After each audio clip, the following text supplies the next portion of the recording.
নমস্কাৰ শ্ৰদ্ধা ছাৰ-বাইদেউসকল আপোনালোক সকলোকে মই মোৰ ইউটিউব চেনেল নলিনীকান্ত ডেকালৈ স্বাগতম জনাইছোঁ। আজিৰ এই ভিডিঅ'টোৰ জৰিয়তে CRC আমি ইলেকশ্যনত যেতিয়া যোৱাৰ সময়ত ইলেকশ্যন আৰম্ভ হোৱাৰ ঠিক আগমুহূৰ্তত এটি বিশেষ কাম কৰিব লাগে, সেইটো হৈছে CRC। আৰু CRC কেনেকুৱা ধৰণে কৰিব লাগে বা CRC কি হয় সেই কথাটো আজি ষ্টেপ বাই ষ্টেপ বুজিবৰ কাৰণে চেষ্টা কৰিম। কাৰণ ইলেকশ্যন আৰম্ভ হোৱাৰ আগত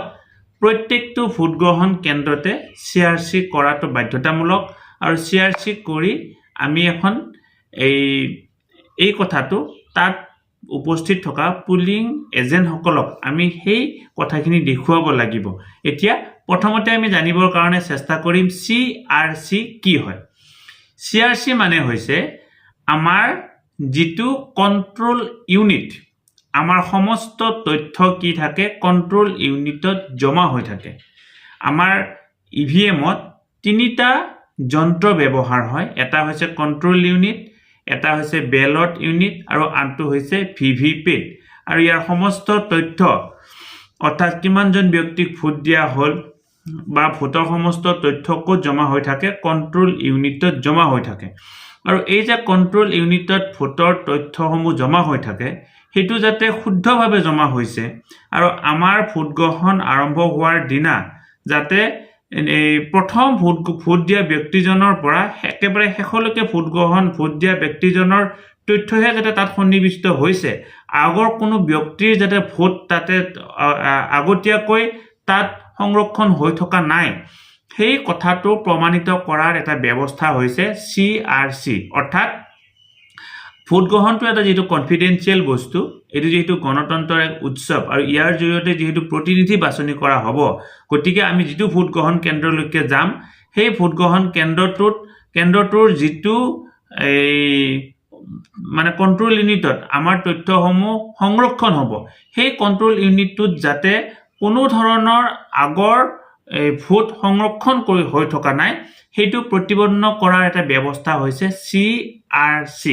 C মানে হৈছে ক্লোজ, R মানে হৈছে ৰিজাল্ট, C মানে হৈছে ক্লিয়াৰ। অৰ্থাৎ ইয়াকে কি বুলি কোৱা হয় CRC বুলি কোৱা হয়। এতিয়া CRCটো আমি কেনেকুৱা ধৰণে কৰিম? আমি ইতিমধ্যে কৈছোঁ আমাৰ যেতিয়া আমি ইভিএমৰ জৰিয়তে আমি নিৰ্দিষ্ট ভোটগ্ৰহণ কেন্দ্ৰলৈকে যাম, আমি আমাৰ হাতত তিনিটা যন্ত্ৰ পাম, বেলট ইউনিট, কন্ট্ৰোল ইউনিট আৰু ভিভিপেট। আৰু এই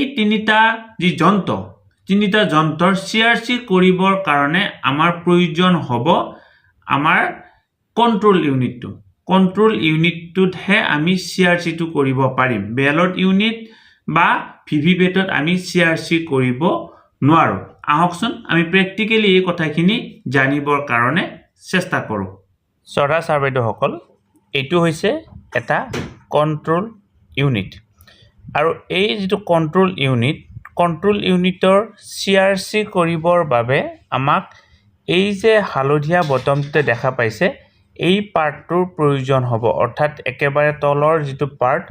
এই পাৰ্টটোৰ নহয়, পাৰ্টটোৰ ওপৰৰ যিটো পাৰ্ট আপোনালোকক সৰু কৰি দেখুৱাই দিবৰ কাৰণে চেষ্টা কৰিম। আমাৰ কন্ট্ৰোল ইউনিটটোত 4টা পাৰ্ট থাকে, 1, 2, 3 আৰু 4টা। ইয়াৰে আমাৰ 3 নম্বৰ যিটো পাৰ্ট, এই 3 নম্বৰ পাৰ্টটো আমাৰ CRC কৰিবৰ কাৰণে প্ৰয়োজন হ'ব। ইয়াতে চাওক, প্ৰথম যিটো বটমটোত আছে C, অৰ্থাৎ এই শব্দটোই বুজাই C মানে ক্লোজ। তাৰপিছত এইটো আছে R মানে ৰিজাল্ট আৰু এইটো হৈছে C মানে ক্লিয়াৰ। এতিয়া এইটো মই আপোনালোকক বুজাই দিবৰ কাৰণে চেষ্টা কৰিম। আপোনালোকে যেতিয়া মক পোল কৰিব, ইতিমধ্যে আপোনালোকে জানে আমি ইলেকশ্যন আৰম্ভ হোৱাৰ আগতে, ভোটগ্ৰহণ আৰম্ভ হোৱাৰ আগতে মক পোল কৰিব লাগে আৰু এইবাৰ নিৰ্বাচন আয়োগৰ নিৰ্দেশনা অনুসৰি আমি ইলেকশ্যন আৰম্ভ হোৱাৰ 90 মিনিট আগতে মক পোল আৰম্ভ কৰিব লাগিব। এতিয়া মক পোল কি হয় বা মক পোল কেনেকুৱা ধৰণে কৰিব লাগিব সেই বিষয়ে যদি ইতিমধ্যে আপুনি জনা নাই, এই ভিডিঅ'টো চাব। এই ভিডিঅ'ত মই মক পোলৰ সম্পৰ্কে ডিটেইলছ আলোচনা কৰিবৰ কাৰণে চেষ্টা কৰিছোঁ। এতিয়া চাওক, মক পোল কৰাৰ পিছত যিহেতু তাত আমি ভোট প্ৰদান কৰিলোঁ, ভোট প্ৰদান কৰাৰ পিছত CRC মানে হৈছে আমি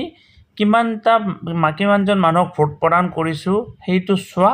আৰু চোৱাৰ পিছত কণ্ট্ৰল ইউনিটটো সম্পূৰ্ণ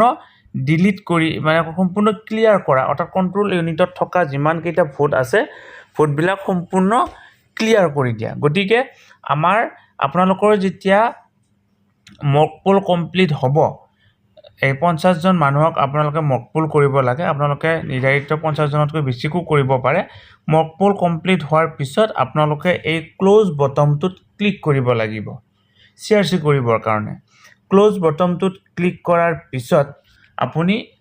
এই ৰিজাল্ট বটমটোত ক্লিক কৰিব লাগিব ক্লোজ বটমটোত ক্লিক কৰাৰ পিছত আপুনি যেতিয়া ৰিজাল্ট বটমটোত ক্লিক কৰিব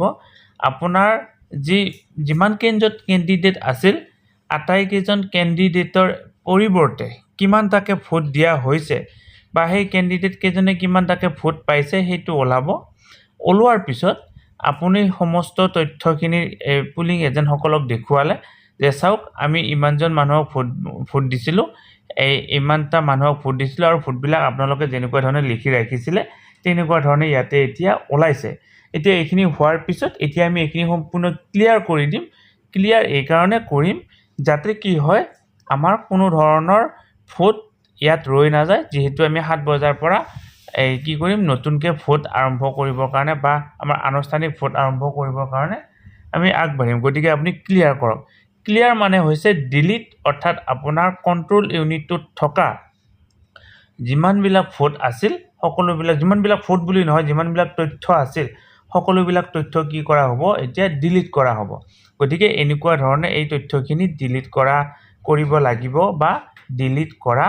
হ'ব গতিকে এইটোৱে হৈছে CRC অৰ্থাৎ ক্লোজ ৰিজাল্ট আৰু ক্লিয়াৰ গতিকে শ্ৰদ্ধাৰ ছাৰ বাইদেউসকল আপোনালোকে এনেকুৱা ধৰণে CRC কৰিব লাগিব আৰু CRC কৰাৰ পিছত আপোনালোকে কণ্ট্ৰল ইউনিটটো সিল কৰি আপোনালোকৰ ব্যৱহাৰৰ উপযোগী কৰিব লাগিব সিল কৰাৰ কাৰণে আমাৰ তিনিটা ইয়াতে এই টেগ ব্যৱহাৰ কৰিব লাগিব সেইটো ইতিমধ্যে আপোনালোকে জানে গতিকে আমাৰ এটা স্পেচিয়েল টেগ ব্যৱহাৰ কৰিব লাগিব এড্ৰেছ টেগ ব্যৱহাৰ কৰিব লাগিব আৰু আমাৰ যেহেতু গ্ৰীণ পেপাৰ সিল ব্যৱহাৰ কৰিব লাগিব গতিকে সেইখিনি আপোনালোকে যেনেকুৱা ধৰণে ব্যৱহাৰ কৰিব লাগে এইখিনি ব্যৱহাৰ কৰি এইটো সিল কৰিব বুলি আশা কৰিলোঁ আৰু একেবাৰে শেষত আমাৰ যে বেলট পেপাৰ ইস্যু কৰিব লাগিব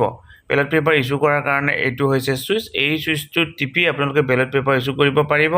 আৰু মাজে সময়ে কিমানটা ভোট এতিয়ালৈকে পুল হ'ল সেইটো চাবৰ কাৰণে এই টোটেল সুইচটো যদি টিপি দিয়ে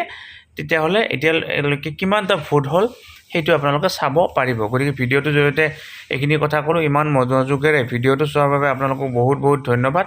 আশা কৰোঁ ভিডিঅ'টো আগলৈকে ফৰৱাৰ্ড কৰিব আৰু ভিডিঅ'ৰ ডেছক্ৰিপশ্যনত আমাৰ এটি লিংক দিয়া আছে এই লিংকটো হৈছে ফেচবুক পেজৰ লিংক আৰু আনটো লিংক হৈছে আমাৰ এই হোৱাটছআপ চেনেলৰ লিংক অনুগ্ৰহ কৰি লিংক দুটাত ক্লিক কৰি জইন হৈ ল'ব বুলি আশা কৰিলোঁ ধন্যবাদ শ্ৰদ্ধাৰ ছাৰ বাইদেউসকল নলিনীকান্ত ডেকা নামৰ ইউটিউব চেনেলটো হৈছে এটি শিক্ষামূলক ইউটিউব চেনেল এই চেনেলটোৰ জৰিয়তে আমি শিক্ষক ছাত্ৰ ছাত্ৰী অভিভাৱক আৰু বিদ্যালয়ৰ কাৰণে উপযোগী কিছু ভিডিঅ' প্ৰস্তুত কৰিবৰ কাৰণে চেষ্টা কৰোঁ আপুনি যদি আজি পোনপ্ৰথমবাৰৰ কাৰণে এই চেনেলটো চাইছে অনুগ্ৰহ কৰি চেনেলটো ছাবস্ক্ৰাইব কৰিব আৰু অল নটিফিকেশ্যন প্ৰেছ কৰি থ'ব